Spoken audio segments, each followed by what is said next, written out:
Capítulo 10. Corte Suprema. 1. Composición. Está compuesta por 21 miembros, cada uno de los cuales recibe el nombre de ministro, uno de los cuales es su presidente, elegido por los propios ministros, y dura 2 años en sus funciones, no pudiendo ser reelegido. La Corte Suprema de Justicia funciona dividida en sala especializada o en pleno, según lo determine la ley para las materias que les corresponda conocer. Los demás miembros se llamarán ministros y gozarán de precedencia los unos respecto de los otros por el orden de su antigüedad. Además tendrá un fiscal judicial, un secretario, un prosecretario y 8 relatores. La Corte Suprema debe tener su sede en la capital de la República.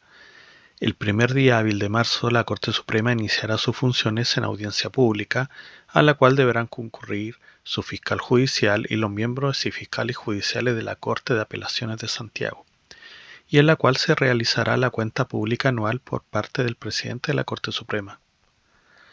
2. Competencia y funcionamiento. 2.1. Reglas generales. Es aplicable a la Corte Suprema lo dispuesto para los acuerdos de las Cortes de Apelaciones ya señalado en el capítulo respectivo. Dentro de las horas ordinarias de su funcionamiento y antes de la vista de las causas, el tribunal se ocupará con preferencia, según el orden que fije el presidente, en los asuntos que deban resolverse en cuenta, en el estudio de proyectos de sentencias y en el acuerdo de las mismas. La Corte Suprema otorga además el título de abogado a los licenciados en Ciencias Jurídicas y Sociales o licenciados en Derecho de todas las facultades de Derecho del país. Para ello dispone de una oficina de títulos que es la unidad encargada de realizar todos aquellos trámites administrativos tendientes a dar curso a la solicitud de titulación, la que debe además proporcionar toda la información relevante acerca del procedimiento de titulación y del estado en que éste se encuentra. Asimismo, es la encargada de notificar a los postulantes, en cada caso, las resoluciones adoptadas por el Tribunal Pleno o el presidente de la Corte Suprema y los informes evacuados por el Comité de Comunicación y por el fiscal judicial de la Corte Suprema. A este efecto se utiliza el portal web de seguimiento de causas de la Corte Suprema, que se encuentra habilitado para dicho fin.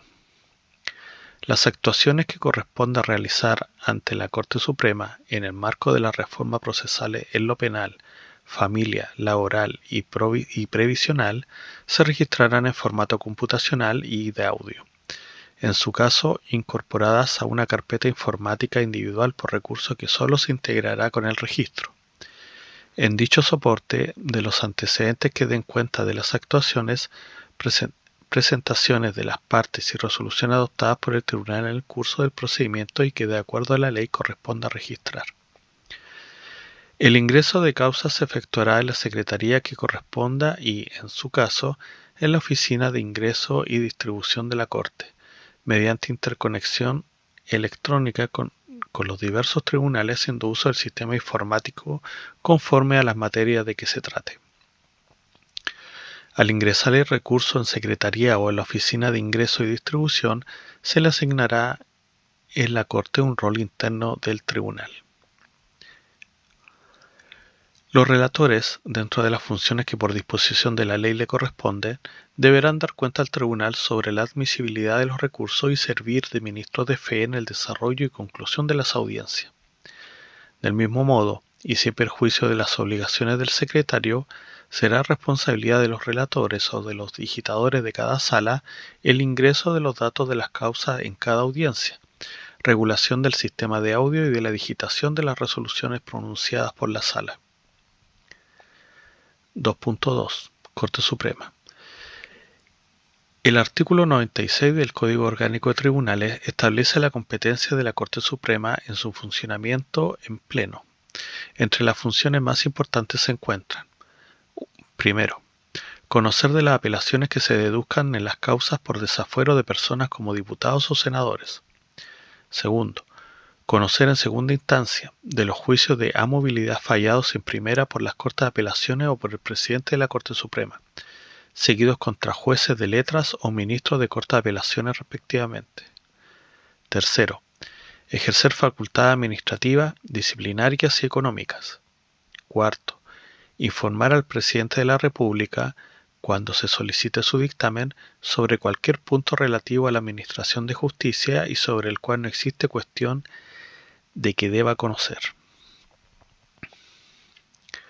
Las reuniones ordinarias del Tribunal Pleno se llevarán a cabo los días viernes de cada semana, entre las 8:30 y las 13:30 horas, y las extraordinarias en el día y horario señalado en la convocatoria. En ambos casos se iniciarán tan pronto se reúna el quórum necesario para adoptar acuerdos. En cada audiencia se considerará un tiempo adecuado para recibir la cuenta del presidente y otro para que los ministros puedan plantear asuntos de interés institucional. En la discusión propiamente tal de las materias incluidas en las minutas, cada ministro podrá intervenir hasta en 2 oportunidades respecto de cada asunto y los demás deberán evitar interrumpir a quien hace uso de la palabra, mantener conversaciones o formular comentarios, sin haber solicitado participar en el debate. El presidente adoptará las medidas conducentes a la estricta observancia de esta regla y podrá poner término a la intervención de un ministro, si ellas se extienden demasía y en desmedro de la participación del resto. Una vez agotado el debate y en caso de que deba procederse a una votación, el presidente fijará los puntos sobre los cuales ella deba recaer.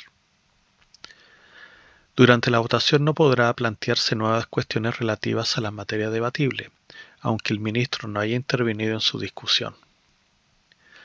2.3. Presidente de la Corte Suprema. Las atribuciones del presidente de la Corte se encuentran reguladas en el artículo 105 del Código Orgánico de Tribunales y se refieren a formar la tabla para cada sala, atender el despacho de la cuenta diaria y dictar los decretos o providencias de mera sustanciación y de los asuntos de que corresponda conocer al tribunal o a cualquiera de sus salas. Vigilar la formación del rol general de las causas que ingresan al tribunal y de los roles especiales para las causas que califiquen de despacho urgente u ordinario. Adoptar las medidas convenientes para que las causas de que conocen la Corte Suprema y las Cortes de Apelaciones se fallen dentro del plazo que establece la ley. Oír y resolver las reclamaciones que se interpongan contra los subalternos de la Corte Suprema. En caso de licencia, imposibilidad u otra causa accidental, será reemplazado por el ministro más antiguo del mismo tribunal que se halle presente. 2.2. Salas Corte Suprema. En el acta 233-2014 se regula aquella obligación que tiene la Corte Suprema de establecer cada 2 años la materia de que conocerá cada una de las salas en que se divide, tanto el funcionamiento ordinario como extraordinario, debiendo especificar la o las salas que conocerán de materias civiles, penales, constitucionales, contencioso administrativo, laborales, de menores, tributarias u otras que el propio tribunal determine. En cuanto a la tramitación de los recursos, deberá estarse a lo señalado respecto de la Corte de Apelaciones, con la salvedad de que cada sala en la Corte Suprema ve, en comillas, en cuenta, cierre comillas, la admisibilidad de los recursos sobre las materias que les corresponde. El horario de funcionamiento de la Corte Suprema en salas especializadas será de 8:30 a 14 horas. Distribución de materias durante el funcionamiento ordinario. Durante el funcionamiento ordinario, las 3 salas especializadas en que se divide la Corte Suprema conocerán a. Primera sala o sala civil. Primero, de los recursos ordinarios y extraordinarios de conocimiento de la Corte Suprema en materia civil, comercial, laboral y previsional. Segundo, de los demás asuntos que incidan en procesos civiles, comerciales, laborales y previsionales que corresponda conocer a la Corte Suprema y que no estén entregados expresamente al Tribunal Pleno o a otra sala. B. Segunda sala o sala penal. Primero, de los recursos ordinarios y extraordinarios de conocimiento de la Corte Suprema en materia penal, tributaria y civil relacionada a una causa vigente del antiguo sistema procesal penal. Segundo, de los recursos de apelación deducidos en contra de las sentencias dictadas en recursos de amparo. Tercero, de las apelaciones y consultas de las sentencias y resoluciones dictadas por uno de los ministros de tribunal en las causas a que se refiere el artículo 52 del Código Orgánico de Tribunales. Cuarto, De los demás asuntos que incidan en procesos penales, infraccionales y tributarios que corresponda conocer a la Corte Suprema y que no estén entregados expresamente al Tribunal Pleno o a otra sala. C. Tercera sala o sala constitucional y contenciosa administrativa. Primero, de los recursos ordinarios y extraordinarios de conocimiento de la Corte Suprema en materia contencioso administrativa. Segundo, de las apelaciones y consultas de las sentencias recaídas en los recursos sobre amparo económico. Tercero, de las apelaciones de las sentencias dictadas por el presidente de la Corte Suprema en las causas a que se refieren los números segundo y tercero, y en lo relativo a causas de presas, del artículo 53 del Código Orgánico de Tribunales. Cuarto, de las apelaciones de sentencias recaídas en recursos de protección resuelto en primera instancia por las Cortes de Apelaciones del país. Y quinto, de los demás asuntos de orden constitucional y contencioso administrativo que corresponda conocer a la Corte Suprema y que no estén entregados expresamente al Tribunal Pleno o a otra sala. B. Distribución de materias durante el funcionamiento extraordinario. Durante el funcionamiento extraordinario, las 4 salas especializadas en que se divide la Corte Suprema conocerán: A. Primera sala o sala civil. Primero, de los recursos ordinarios y extraordinarios de conocimiento de la Corte Suprema en materia civil y comercial, incluidos los asuntos conocidos por jueces árbitros, los juicios de quiebra y de responsabilidad extracontractual entre particulares, con excepción de aquellos cuyo conocimiento corresponda a la tercera o a la cuarta sala. Segundo, de los demás asuntos que incidan en procesos civiles y comerciales que corresponda conocer a la Corte Suprema y que no estén entregados expresamente al Tribunal Pleno o a otra sala. Tercero, de los exhortos internacionales y solicitudes de exequatur que incidan en materias antiindicadas. B. Segunda sala o sala penal. Primero, de los recursos ordinarios y extraordinarios de conocimiento de la Corte Suprema en materia penal, infraccional, de propiedad industrial, tributaria y civil relacionada a una causa vigente del antiguo sistema procesal penal. Segundo, de los recursos de apelación deducidos en contra de las sentencias dictadas en recursos de amparo, con excepción de las que recaigan en la acción constitucional a que se refiere el artículo único de la Ley número 18.971 sobre infracción al artículo 19, número 21 de la Constitución Política de la República, y los que incidan en asuntos regidos por el derecho laboral y de la seguridad social y el derecho de familia. Tercero, de las apelaciones y consultas de las sentencias o resoluciones dictadas por uno de los ministros del tribunal en las causas a que se refiere al artículo 52 del Código Orgánico de Tribunales. Y cuarto, de los demás asuntos que incidan en procesos penales, infraccionales y tributarios que correspondan conocer a la Corte Suprema y que no estén entregados expresamente al Tribunal Pleno o a otra sala. Quinto, de los exhortos internacionales y solicitudes de exequatur que incidan en las materias antes indicadas. C. Tercera sala o sala constitucional y contencioso administrativa. Primero, de los recursos ordinarios y extraordinarios de conocimiento de la Corte Suprema en materia de orden contencioso administrativo, civiles en que sea parte el Estado y sus organismos, con excepción de aquello entregado a la segunda sala, de aguas y de expropiaciones. Segundo, de las apelaciones y consultas de las sentencias recaídas en los recursos sobre amparo económico previstos por el artículo único de la Ley número 18.971 sobre infracción al artículo 19, número 21 de la Constitución Política de la República.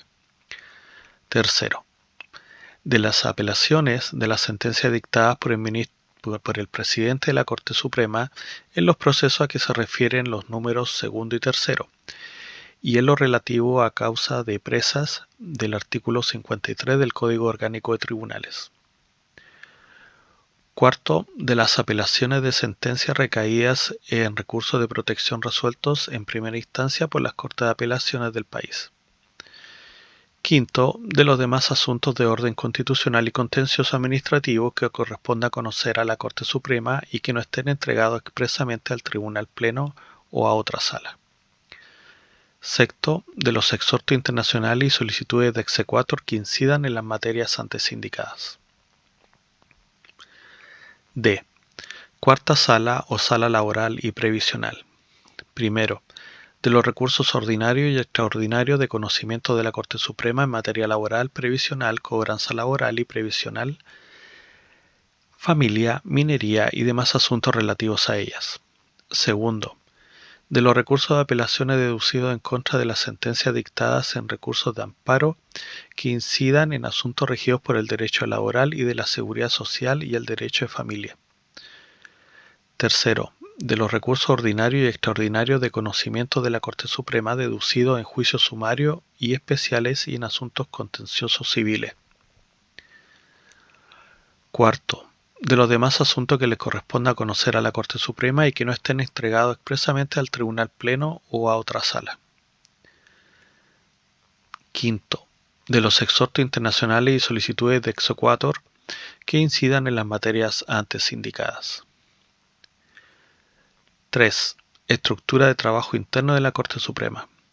Con el objeto de asesor al Pleno de la Corte Suprema y entregar a este proposiciones para que instruya a las unidades técnicas de ejecución de proyectos o acciones concretas, se ha dispuesto la creación de 3 comités estratégicos y propositivos integrados por miembros de la Corte Suprema y que aborden las temáticas de modernización, comunicación y personas.